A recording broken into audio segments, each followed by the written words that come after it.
नमस्कार दर्शक बंधु मो मुन्ना कुमार आपण को एमआर ओडिया न्यूज को स्वागत। आज हूँ 15 अगस्त शनिवार। आज हूँ स्वाधीनता दिवस।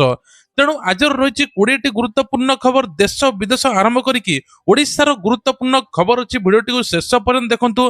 भत्ता टंका राशन कार्ड सुभद्रा एमती योजना खबर सहित बन्या संबंधी खबर सहित अनेक 20टी गुरुत्वपूर्ण खबर अच्छी। तेणु भिडियोटी को शेष पर्यंत देखंतु। चैनल नुआ थे सब्सक्राइब कर दियंतु, लाइक कर दियंतु।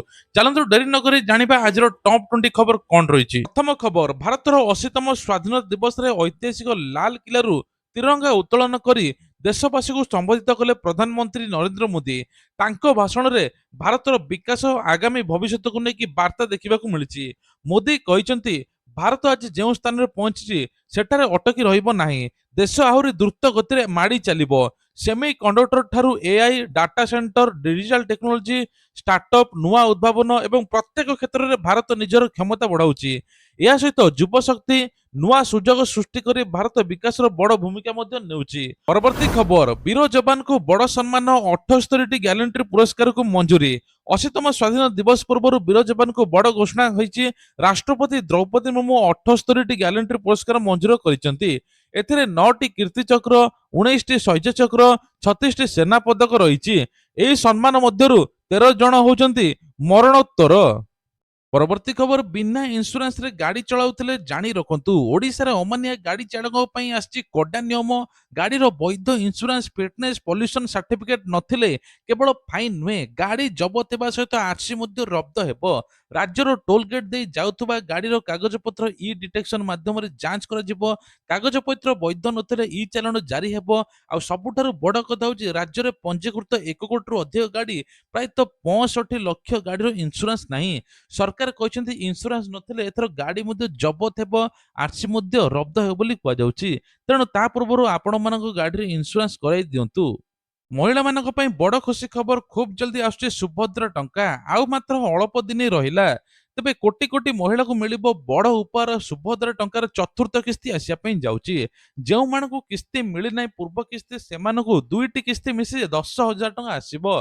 तेबे निजर डाटा चेक करंतु। जदि आपण e KYC, DBD link, NPCI site check करंतु। जदि आपण सठिक थिबे, योग्य थिबे, ताले एका संगे दुईटी किस्ती मिलिबो। एबे मझिरे मध्ये 4 लाख हिताधिकारी नुआ आवेदन करथिले, तांकु प्रथम किस्ती 5,000 टंका मिलिबो। तेबे जो मानकु किस्ती एपर्यंत आसी नाही निश्चिंत गोटे कमेंट करदेबे। आ जो मानकु किस्ती आसीची ता सहित तम आप मानकु तृतीय किस्ती आसीनी कमेंट मध्ये करदेबे। एपटे उपमुख्यमंत्री कहते राज्य में 60 वर्ष अधिक महिला मानकु ना कटिची, सेमाने भत्तारे सामिल हेबे, सेमानकु सुभद्रा टंका मिलिबो नाही। परवर्ती खबर, पाठ पढ़ा सहित राखी तैयारी 20,000 राखी लक्ष्य। तेबे किस विश्वविद्यालय पाठ पढ़ा सहित निज हाथ में छात्र छात्री राखी प्रस्तुत करुचंती। 20,000 राखी तैयारी करने पे लक्ष्य रखाई। यह सहित केवल राखी नुहे, छात्र छात्री को शिक्षा रोजगार अवसर मध्य कह जाउची। निज हाथ में जिनिस तैयारी करिबार व्यवसाय ज्ञान हासिल करुचंती सेमाने। परवर्ती खबर, राजधानी रे पुणी चांचल्य। राजधानी रे कोविड नुआ पॉजिटिव 50 वर्ष व्यक्ति एबे हॉस्पिटल। भुवनेश्वर कोविड को लेकिन आसी बड़ खबर। कोविड टेस्ट पॉजिटिव आसिया परे तांको खंडगिरी अंचल घरोई हॉस्पिटल भर्ती कराइछि। तेबे तांको स्वास्थ्य अवस्था केमिति अछि से नेकी विस्तृत सूचना मिली नाही। एपर्यंत मामला प्रथम थर बेली कुआ जाउछि। परवर्ती खबर, ओडिशा रे बढ़ुछि बन्या भय। 3 जिला को मध्यम बन्या आशंका। ओडिशा रे पुणी बन्या भय बढ़िछि। एसआरसी सूचना अनुसार बालेश्वर, भद्रक, जाजपुर में मध्यम धरण बन्या आशंका रही। जलका, साळंदी, बैतरणी, बुढ़ाबलंग, सुबर्णा नदी में जलस्तर बढ़ी। तेज बुढ़ाबलंग विपद संकेत टपिथिबारु बालेश्वर अधिक प्रभाव देखा मिले। बालेश्वर सदर रेमुणा 15टी पंचायत प्रभावित होती। सेपटे केन्दुझर हाटडीही, आयतपुर पंचायत 6टी गाँव में बन्या जल पशिछि। परवर्ती खबर, अगस्ट 17 बंद रहिबो मुख्यमंत्री जन अभियोग शुणाणी। जन अभियोग शुणाणी मुख्यमंत्री को भेटिया पे लोक जो आसुचंती आसंता 17 तारिख सोमवार दिन बंद रहिबो। मुख्यमंत्री को अन्य गुरुत्वपूर्ण कार्य थिबारु सेही दिन शुणाणी हेबो नाही, लोक संपर्क विभाग पक्षरु जणाई देइछि। परवर्ती जन अभियोग शुणाणी केउ दिन हेबो से नेकी खबर कागज अन्य गणमाध्यम मध्ये जणाई दिया जिवो। जो माने पंजीकरण करछन्ती आदम व्यस्त हेबा दरकार नै, सेमानक पंजीकरण रहिबो आगामी दिन सेमाने निश्चित आसीबे। मुख्यमंत्री एबे 90% पर्यंत समस्त लोकंकर समस्या समाधान करिसंती। खूब जल्दी आगु मध्ये आहुरी हेबो। परवर्ती खबर, छात घर लुचाइले पीएम आवास तालिकारु कटि पारे ना। पीएम आवास योजना को लेकिन ओडिया सरकार जोरदार जांच चलाइଛନ୍ତି। ଆପଣଙ୍କ ତାଲିକା ଥିଲେ ମଧ୍ୟ ଏହା ଜାଣିବା ଦରକାର ଯେଉଁ ମାନଙ୍କର ପଞ୍ଚାୟତରେ ବା ପଞ୍ଚାୟତ ସ୍ତରରେ ଅଧିକାରୀ ଗାଁ ଗାଁ ଘରକୁ ଯାଇ ଆବେଦନକାରୀ ଘରର ବାସ୍ତବ ଚିତ୍ର ଯାଞ୍ଚ କରୁଛନ୍ତି। ଯଦି କାହା ପାଖରେ ପୂର୍ବରୁ ଛାତ ଘର ଥାଇ ମଧ୍ୟ ତାହାକୁ ଲୁଚାଇ ଆବାସ ପାଇଁ ଆବେଦନ କରାଯାଇଥାଏ ତେବେ ତାଙ୍କ ନାଁ ତାଲିକାରୁ ବାଦ୍ ପଡ଼ିବ। ସେହିପରି ଆବାସ ପ୍ଲସ ଯୋଜନାରେ ଦେଇଥିବା ଫଟୋ ତଥ୍ୟ ଯାଞ୍ଚ ହେଉଛି। ସୂଚନା ଅନୁସାରେ 38 ଲକ୍ଷ ପଞ୍ଜୀକରଣ ମଧ୍ୟରୁ 31 ଲକ୍ଷଙ୍କ ନାଁ ଚୂଡ଼ାନ୍ତ ହୋଇଛି। ଅଗଷ୍ଟ 27 ସୁଦ୍ଧା ଯାଞ୍ଚ ଶେଷ କରିବା ପାଇଁ ଲକ୍ଷ୍ୟ ରଖାଯାଇଛି।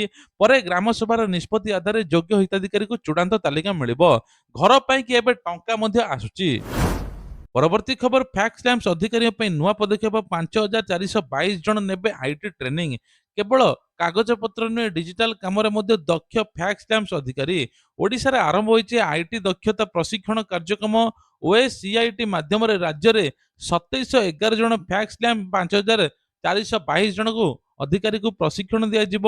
ପରବର୍ତ୍ତୀ ଖବର ନିଟ୍ ପ୍ରଶ୍ନପତ୍ର ପ୍ରଘଟକୁ ନେଇକି ବଡ଼ ଘଟଣା। ଏବେ ଦିଲ୍ଲୀରେ ହୋଇଥିବା ଆନ୍ଦୋଳନକୁ ନେଇ ବିବାଦ ବି ଜାରି। ଆନ୍ଦୋଳନକାରୀ ଉପରେ ପୋଲିସ ଅତ୍ୟଧିକ ବଳ ପ୍ରୟୋଗ କରିଥିବା ବେଳେ ବିରୋଧୀ ଅଭିଯୋଗ ଖଣ୍ଡନ କରିଛନ୍ତି ସଂସଦୀୟ ବ୍ୟାପାର ମନ୍ତ୍ରୀ କିରଣ ରିଜିଜୁ। ତେବେ ରିଜିଜୁ କହିଛନ୍ତି ଯେ ଆନ୍ଦୋଳନରେ ବ୍ୟାପକ ଭାବେ କେହି ଆହତ ନାହାନ୍ତି। ପୋଲିସ ପଲେଟ ଗନ୍ ଏବଂ ତା ସହିତ ବ୍ୟବହାର କରିଥିବା ଅଭିଯୋଗ ପ୍ରଶ୍ନ ଉଠାଇଛନ୍ତି। ତାଙ୍କ ଯୁକ୍ତି ହେଉଛି ହଜାର ହଜାର ଲୋକଙ୍କ ଆନ୍ଦୋଳନରେ ପେଲେଟ ଗନ୍ ବ୍ୟବହାର ହୋଇଥାନ୍ତା ତେବେ ଅଧିକ ସଂଖ୍ୟକ ଆହତ ହୋଇଥାନ୍ତେ। ପରବର୍ତ୍ତୀ ଖବର ଭାରତର ଆଗାମୀ ଦିନରେ ଜନଗଣନାକୁ ନେଇକି ବଡ଼ ଅପଡେଟ। 2027 ସୁଦ୍ଧା ଜନଗଣନାରେ 40ଟି ପ୍ରଶ୍ନ ପଚରାଯିବ। ତେବେ ଅଗଷ୍ଟ 17ରୁ ଲଦାଖ ଜାମ୍ମୁ କାଶ୍ମୀର ହିମାଚଳ ପ୍ରଦେଶ ଉତ୍ତରାଖଣ୍ଡ ବରଫାବୃତ ଅଞ୍ଚଳରେ ଜନଗଣନା ହେବ। ଦେଶର ଅନେକ ଅଞ୍ଚଳରେ ଫେବୃଆରୀ 27 ସୁଦ୍ଧା ସରିଯିବ। ତା ସହିତ ମଧ୍ୟ ଏବେ ଓଡ଼ିଶାରେ ମଧ୍ୟ ଆଗକୁ ହେବ। ତେବେ ଏଥିରେ ନାମ ବୟସ ଲିଙ୍ଗ ଧର୍ମ ଶିକ୍ଷା ଚାକିରି ବୈବାହିକ ସ୍ଥିତି ଜାତି ଡିଜିଟାଲ ସ୍ୱାକ୍ଷରତା ପ୍ରବାସୀ ଏବଂ ପରିବାର ସମ୍ପର୍କରେ ତଥ୍ୟ ନିଆଯିବ। ଖାସ୍ କଥା ହେଉଛି ଏହି ଜନଗଣନା ଡିଜିଟାଲ ମାଧ୍ୟମରେ ହେବ। Mobile number Aadhaar number voter I card passport driving licence କିଛି ପ୍ରଶ୍ନ ସ୍ୱେଚ୍ଛାଧୀନ ମଧ୍ୟ ରହିବ ବୋଲି କୁହାଯାଉଛି। ପରବର୍ତ୍ତୀ ଖବର ଦେଶର ଅଜଣା ନମ୍ବରରୁ ଆସୁଥିବା ସ୍କାମ କଲ ଫାଲତୁ ମେସେଜକୁ ନେଇକି ଅସନ୍ତୋଷ ବଢିବାରେ ଲାଗିଛି। ସରକାର ତଥ୍ୟ ଅନୁସାରେ 2026ରେ ଜାନୁଆରୀ ଜୁନ ମଧ୍ୟରେ 20 ଲକ୍ଷରୁ ଅଧିକ ଅଭିଯୋଗ ଆସିଛି। ଏଥିରେ ପ୍ରାୟ 17 ଲକ୍ଷ ଅଭିଯୋଗ ହେଉଛି ଟେଲି ମାର୍କେଟର ବିରୋଧରେ ଯାହା ମନ ଇଚ୍ଛା ଆଡଭର୍ଟାଇଜ ପାଇଁ କଲ୍ ଆସେ। ବାରମ୍ବାର କଷ୍ଟମର କେୟାର କଲ୍ ଆସିବାର ଲୋକ ବିରକ୍ତି ହେଇଯାଉଛନ୍ତି। ତେବେ ପ୍ରତି 100ରୁ ଅଭିଯୋଗ 82% ଏଗୁଡ଼ା ସବୁ। ତେବେ କୁହାଯାଉଛି ବିଶେଷ କରିକି 19 ଲକ୍ଷରେ 2025ରେ ଥିଲା, 31 ଲକ୍ଷ 2026ରେ ଥିଲା। ପ୍ରଥମ 6 ମାସରେ 20 ଲକ୍ଷରୁ ଅଧିକ ଅଭିଯୋଗ ହୋଇଛି। ମାନେ ସ୍କାମ କଲର ଯନ୍ତ୍ରଣା ଦିନକୁ ଦିନ ଯାହା ବଢୁଛି ତାଠାରୁ ଅଧିକ କଷ୍ଟମର କେୟାର ମଧ୍ୟ ନମ୍ବର ବଢୁଛି। ପରବର୍ତ୍ତୀ ଖବର ଭାରତକୁ ନେଇକି ବିଶ୍ୱ ଧାରଣା କଣ? ସାମ୍ନାକୁ ଆସିଲା ବଡ଼ ସର୍ଭେ ରିପୋର୍ଟ। 36ଟି ଦେଶର 42,000ରୁ ଅଧିକ ଲୋକଙ୍କୁ ନେଇକି ସର୍ଭେ 45% ନେଇକି ଭାରତକୁ ସକାରାତ୍ମକ ମତ ରଖିଛନ୍ତି। ତେବେ ପାକିସ୍ତାନର ଚିତ୍ର ସମ୍ପୂର୍ଣ୍ଣ ଭିନ୍ନ। ସେଠାରେ 7% ଲୋକ ଭାରତକୁ ଭଲ ଦୃଷ୍ଟିରେ ଦେଖୁଥିବା ବେଳେ 91% ଭାରତକୁ ନକାରାତ୍ମକ କହିଛନ୍ତି। ସେପରି ବାଂଲାଦେଶରେ 42% ଭାରତକୁ ଭଲ ଦେଖୁଛନ୍ତି, 51% ମଧ୍ୟ ନକାରାତ୍ମକ ଦେଇଛନ୍ତି। ପରବର୍ତ୍ତୀ ଖବର ବିଏସଏନଏଲ ର ବଡ଼ ନିଷ୍ପତ୍ତି 350 ଜମିରୁ ହେବ 1000 କୋଟି ଆୟ। ଓଡ଼ିଶାର ନିଜ ସମ୍ପତ୍ତିରୁ ବଡ଼ ଅଙ୍କର ପାଣ୍ଠି ସଂଗ୍ରହ କରିବ ବିଏସଏନଏଲ। ରାଜ୍ୟରେ 350ଟି ସ୍ଥାନରେ ଥିବା ଜମି ସମ୍ପତ୍ତି ଚିହ୍ନଟ କରାଯାଇଛି। ଏଗୁଡ଼ିକ ବିକ୍ରି ବା ଦୀର୍ଘମିଆଦୀ ଲିଜରେ 1000 କୋଟି ଟଙ୍କା ସଂଗ୍ରହ କରିବା ପାଇଁ ଲକ୍ଷ୍ୟ ରଖାଯାଇଛି। ଏହି ତାଲିକାରେ ଭୁବନେଶ୍ୱର ରସୁଲଗଡ଼ରେ 4 ଏକର ଜମି ସତ୍ୟନଗର ଷ୍ଟୋର ରହିଛି। ତେବେ ଚଳିତ ବର୍ଷ 200 କୋଟି ସଂଗ୍ରହ କରିବା ପାଇଁ ଯୋଜନା ରଖିଛି।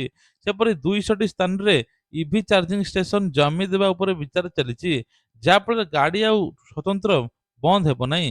ଇଭି ଷ୍ଟେସନ ହେବା ଦ୍ୱାରା ଗାଡ଼ି ମଧ୍ୟ ଆରାମସେ ଚାଲିବ। ସବୁଠୁ ବଡ଼ କଥା ହେଉଛି ଏବେ ବିଏସଏନଏଲ ରାଜସ୍ୱ ପ୍ରଥମ ଥର ପାଇଁ 1000 କୋଟିରୁ ଅଧିକ ରହିଛି। ଏବେ 1240 କୋଟି ଟଙ୍କା ରାଜସ୍ୱ ଲକ୍ଷ୍ୟ ରଖିଛି। ଏସହିତ ରାଜ୍ୟରେ 1741ଟି ନୂଆ 4G ଟାୱାର ଲାଗିଯିବ। ତା ସହିତ ମଧ୍ୟ 2027 ସୁଦ୍ଧା 865ଟି ଗାଁକୁ 4G ସେବା ଯୋଗାଇ ଦିଆଯିବ।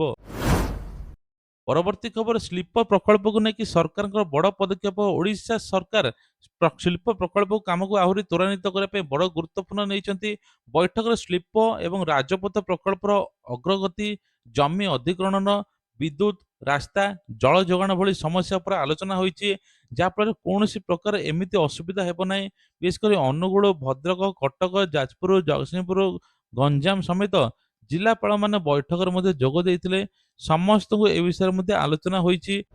ପରବର୍ତ୍ତୀ ଖବର ଝାରସୁଗୁଡ଼ାରେ ଲଖନପୁରରେ ହେଉଥିବା ବଡ଼ କୋଇଲା ଗ୍ୟାସିଫିକେସନ ପ୍ରକଳ୍ପକୁ ନେଇକି ହୀରାକୁଦ ଜଳଭଣ୍ଡାର ପାଣି ନେବା ପାଇଁ ଅନୁମତି ଦିଆଯାଇଛି।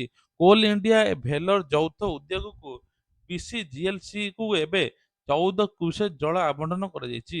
ତେବେ ହୀରାକୁଦର ପାଣି କମ୍ ଥିଲେ ମଧ୍ୟ ଜଳସ୍ତର 500 ଫୁଟ ତଳକୁ ଗଲେ ପ୍ରକଳ୍ପ ପାଣି ନେବାକୁ ଅନୁମତି ରହିବ ନାହିଁ ବୋଲି କୁହାଯାଉଛି। ପରବର୍ତ୍ତୀ ଖବର ମାଲକାନଗିରିରେ ନୂଆ ଇତିହାସ ଲାଲ ପତାକା ହଟିଲା ଉଡ଼ିଲା ତ୍ରିରଙ୍ଗା। ଦୀର୍ଘ 4 ଦଶନ୍ଧି ଧରି ମାଓବାଦୀ ପ୍ରଭାବରେ ମାଲକାନଗିରି ବଦଳିଛି ଚିତ୍ର। ଯେଉଁ ଅଞ୍ଚଳରେ ଦିନେ ଲାଲ ପତାକା ଉଡୁଥିଲା ସେଠାରେ ବିଏସ୍ଏଫ୍ କୁ ଯବାନ ଉଡାଇଛନ୍ତି ତ୍ରିରଙ୍ଗା। 2010ରେ MV3ରେ ବିଏସ୍ଏଫ୍ କ୍ୟାମ୍ପ ଆରମ୍ଭ ହୋଇଥିଲା। ପରେ ମାଓ ପ୍ରବଣ ଅଞ୍ଚଳରେ କ୍ୟାମ୍ପ ସଂଖ୍ୟା ବଢି 24ରେ ପହଞ୍ଚିଥିଲା। ତେବେ ଚିତ୍ରକୋଣ୍ଡା ଦୁର୍ଗମ ଅଞ୍ଚଳରେ ମଧ୍ୟ ସର୍ଚ୍ଚ ଅପରେସନ ଜାରି ରହିଥିଲା। 2018ରେ ମଧ୍ୟ ପାରି ହେଇନଥିଲା। ମାଓବାଦୀ ପ୍ରଭାବ ଧୀରେ ଧୀରେ କମିଥିଲା। ମାଲକାନଗିରି ଏବେ ମାଓ ମୁକ୍ତ ଘୋଷିତ ହେବା ପରେ ସ୍ୱାଧୀନତା ଦିବସ ପୂର୍ବରୁ ତ୍ରିରଙ୍ଗା ଉଡାଇ ବିଏସ୍ଏଫ୍ ପରିବର୍ତ୍ତନ ବାର୍ତ୍ତା ଦେଇଛନ୍ତି। ପରବର୍ତ୍ତୀ ଖବର ଭତ୍ତା ଅପେକ୍ଷାରେ ଲୋକଙ୍କୁ ମିଳିବ ଆଶ୍ୱସ୍ତି। ମଧୁବାବୁ ପେନସନ ଯୋଜନାରେ ଭତ୍ତା ପାଇଁ ଅପେକ୍ଷା କରିଥିବା ହଜାର ହଜାର ହିତାଧିକାରୀ ବଡ଼ ଖୁସି ଖବର। ପେଣ୍ଡିଂ ଥିବା ଆବେଦନ କରିଥିବା ଭତ୍ତା ଯୋଉମାନଙ୍କ ଅଟକିଛି ଖୁବ୍ ଜଲ୍ଦି ଆସିବ। ଅଗଷ୍ଟ 12 ସୁଦ୍ଧା ରାଜ୍ୟରେ 63,848 ଜଣ ଅନଲାଇନ ଆବେଦନ କରିଥିଲେ। ଏଗୁଡ଼ିକ ମୁଖ୍ୟତଃ ବ୍ଲକ ପୌରାଞ୍ଚଳ ସ୍ତରରେ ପେଣ୍ଡିଂ ରହିଛି। ଅଗଷ୍ଟ 18 ସୁଦ୍ଧା ଯାଞ୍ଚ ଶେଷ ହୋଇଯିବ, ଯାହାଫଳରେ ଯୋଗ୍ୟ ହିତାଧିକାରୀଙ୍କୁ ଭତ୍ତା ଟଙ୍କା ମିଳିବ। ତେବେ 36,75,000ରୁ ଅଧିକ ଲୋକ ପେନସନ ପାଉଛନ୍ତି, ଯାହାଫଳରେ ସମସ୍ତଙ୍କୁ ପେନସନ ଖୁବ୍ ଜଲ୍ଦି ମିଳିବ ବୋଲି କୁହାଯାଉଛି।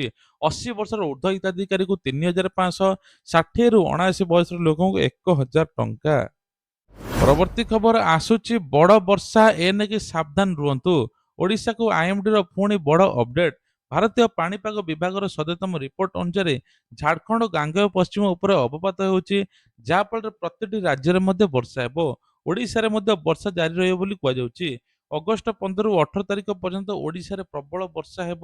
ଘଡ଼ଘଡ଼ି ବଜ୍ରପାତ ଝଟକା ପବନ ମଧ୍ୟ ହେବ। ସବୁଠାରୁ ଚିନ୍ତାର ବିଷୟ ହେଉଛି ଯେଉଁ ଅଞ୍ଚଳରେ ପୂର୍ବରୁ ବର୍ଷା ତଳିଆ ଅଞ୍ଚଳରେ ପାଣି ଜମିଛି, ନଦୀ ନାଳର ଜଳସ୍ତର ବଢିଛି, ସେଠାରେ ଅଧିକ ବର୍ଷା ଆହୁରି ମଧ୍ୟ ହେବ। ତେବେ ନୂଆ ଲଘୁଚାପ ଚାଲୁଥିବା ବେଳେ ଏବେ 3 ଦିନ ଯାକ ଆଇଏମ୍ଡି ପକ୍ଷରୁ ସୂଚନା ଦେଇଛି ପ୍ରବଳରୁ ଅତି ପ୍ରବଳ ବର୍ଷା ହେବ। ପ୍ରତିଟି ଜିଲ୍ଲାକୁ ୟେଲୋ ଆଲର୍ଟ କରାଯାଇଛି। ପରବର୍ତ୍ତୀ ଖବର ରାସନ କାର୍ଡ ପାଇଁ କି ଘରେ ବସି କରନ୍ତୁ ଆବେଦନ। ସରକାର ବଡ଼ ଘୋଷଣା କରିଛନ୍ତି। ଖାଦ୍ୟ ଯୋଗାଣ ମନ୍ତ୍ରୀ କୃଷ୍ଣଚନ୍ଦ୍ର ପାତ୍ର ମଧ୍ୟ ସୂଚନା ଦେଇଛନ୍ତି। ମୋବାଇଲରେ ବସି ନୂଆ ରାସନ କାର୍ଡ ପାଇଁ ଆବେଦନ କରିପାରିବେ। ଆବେଦନ ପାଇଁ କି ପ୍ରଥମେ foododisha.in ସାଇଟକୁ ଯିବେ। ଏହାପରେ ଅନଲାଇନ ସର୍ଭିସ ଉପରେ କ୍ଲିକ୍ କରିବେ। ଏନ୍ଏଫ୍ଏସ୍ଏ ବା ଏଫ୍ଏସ୍ଏସ୍ଏସ୍ ଅପସନ ଯିବେ। ଓଡ଼ିଶା ସରକାର ଏଫ୍ଏସ୍ଏସ୍ଏସ୍ କାର୍ଡ ବାଛିବେ। ନ୍ୟୁ କାର୍ଡ ବାଛିଲା ପରେ ନିଜର ଜିଲ୍ଲା, ବ୍ଲକ ପଞ୍ଚାୟତ, ଗାଁ, ପ୍ଲଟ ନମ୍ବର, ପିନକୋଡ ଦେବେ। ନିଜର ଜନ୍ମ ତାରିଖ, ଆଧାର ନମ୍ବର, ଭୋଟର କାର୍ଡ, ବାପାଙ୍କ ନାଁ, ମହିଳା ବା ସ୍ୱାମୀଙ୍କ ନାଁ ମଧ୍ୟ ଦେବେ। ତେବେ ରାସନ ରିଟେଲରଙ୍କ ନାଁ, ମୋବାଇଲ ନମ୍ବର, ବ୍ୟାଙ୍କ ତଥ୍ୟ ଦେଇ ଆବେଦନ କରିବେ। ଆବେଦନ କରିବାରେ 30 ଦିନ ଭିତରେ ରାସନ କାର୍ଡ ଆସି ପହଞ୍ଚିବ। ସେପଟେ 5 ଲକ୍ଷ ହିତାଧିକାରୀ ରାସନ କାର୍ଡ ଇକେୱାଇସି କରିନାହାନ୍ତି, ତାଙ୍କ ନାଁ କଟିବ, ସରକାରୀ ସେବାରୁ ମଧ୍ୟ ବଞ୍ଚିତ ହେବେ।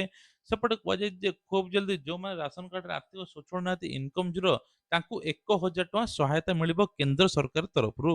ପରବର୍ତ୍ତୀ ଖବର ଦିନ ହାତରେ ଥିଲା ବନ୍ଧୁକ, ଆଜି ସେ ହାତରେ ହସ୍ତତନ୍ତ ପୋଷାକ। ଦିନେ ଜଙ୍ଗଲରେ କାଟୁଥିଲେ, ଆଜି ରାମ୍ପରେ ଆତ୍ମବିଶ୍ୱାସ ସହିତ ଚାଲୁଛନ୍ତି। ତେବେ ରାୟପୁରରେ ଏଭଳି କିଛି ଘଟଣା ଘଟିଛି ଯାହା ଚର୍ଚ୍ଚାର ବିଷୟ ପାଲଟିଛି। ଜାତୀୟ ହନ୍ତସନ୍ତ ଦିବସରେ ମଧ୍ୟ ଏବେ ନକ୍ସଲ ପାରମ୍ପରିକ ହନ୍ତସନ୍ତ ପୋଷାକ ପିନ୍ଧି ରାମ୍ପ ୱାକ୍ କରିଛନ୍ତି। ରଙ୍ଗ ବେରଙ୍ଗର ପୋଷାକ ଦେଖି ଲୋକମାନେ ବହୁତ ଖୁସି ହୋଇଛନ୍ତି। କାହିଁକି ନା ଯୋଉ ହାତରେ ତାଙ୍କର ବନ୍ଧୁକ ଥିଲା, ସେଇ ହାତରେ ସେ ରାମ୍ପ ଶୋ କରୁଛନ୍ତି। ପରବର୍ତ୍ତୀ ଖବର ଚାଷୀମାନଙ୍କ ପାଇଁ ବଡ଼ ଖୁସି ଖବର। କିଷାନ କ୍ରେଡିଟ୍ କାର୍ଡ ମାଧ୍ୟମରେ 5 ଲକ୍ଷ ବଢାଇଛନ୍ତି ସରକାର। ପୂର୍ବରୁ 3 ଲକ୍ଷ ଥିଲା, ଏବେ 5 ଲକ୍ଷ ପର୍ଯ୍ୟନ୍ତ ଋଣ ନେଇପାରିବେ ବିନା ଗ୍ୟାରେଣ୍ଟିରେ। ସେପଟେ ମଧ୍ୟ ବିଜୟ ସରକାର ଚାଷୀମାନଙ୍କୁ 50,000 ଟଙ୍କା ଋଣ ଛାଡ଼ିଛନ୍ତି। 1 ଲକ୍ଷ ହିତାଧିକାରୀଙ୍କୁ ମଧ୍ୟ 50,000 ଟଙ୍କା ଋଣ ମଧ୍ୟ ଛଡ଼ାଯାଇଛି। ତେବେ ଯେଉଁମାନେ ଆର୍ଥିକ ସଚ୍ଛଳ ନାହାନ୍ତି, ଇନକମ୍ ଜିରୋ, ଋଣ ସୁଝି ପାରୁନାହାନ୍ତି, ପ୍ରୁଫ୍ ଦେଖେଇବେ, ଯୋଗ୍ୟ ଥିବେ, ତାଙ୍କର ଋଣ ଛଡ଼ାଯାଉଛି। ଏପଟେ କୁହାଯାଉଛି ବନ୍ୟା କ୍ଷତିଗ୍ରସ୍ତ ପାଇଁ କି ଏଥର ଯାଞ୍ଚ ଚାଲିଛି। ଖୁବ୍ ଜଲ୍ଦି ବନ୍ୟା କ୍ଷତିଗ୍ରସ୍ତକୁ 1 ଲକ୍ଷ ଟଙ୍କା ପର୍ଯ୍ୟନ୍ତ ମିଳିବ କ୍ଷତିପୂରଣ। ଯୋଉମାନଙ୍କ ଚାଷ ଜମି କ୍ଷତି ହୋଇଛି, ଘର ନଷ୍ଟ ହୋଇଛି, ତାଙ୍କୁ ଯାଞ୍ଚ କରିଦେଇ ସେଇ ହିସାବରେ 48 ଘଣ୍ଟା ଭିତରେ ତାଙ୍କୁ ମଧ୍ୟ ଟଙ୍କା ଦିଆଯିବ। ଏ ନେଇକି ମଧ୍ୟ ଓଡ଼ିଶା ସରକାର ବଡ଼ ଘୋଷଣା କରିଛନ୍ତି। ତେବେ ଇଏ ଥିଲା ଆଜିର ଦେଶ ବିଦେଶ ରାଜ୍ୟର ଖବର। ଖବରଟି ଭଲ ଲାଗିଥିଲେ ନିଶ୍ଚିତ ଲାଇକ୍ କରିବେ। ଚ୍ୟାନେଲରେ ନୂଆ ଥିଲେ ସବସ୍କ୍ରାଇବ କରିବା ପାଇଁ ଭୁଲିବେ ନାହିଁ। ଜୟ ଜଗନ୍ନାଥ।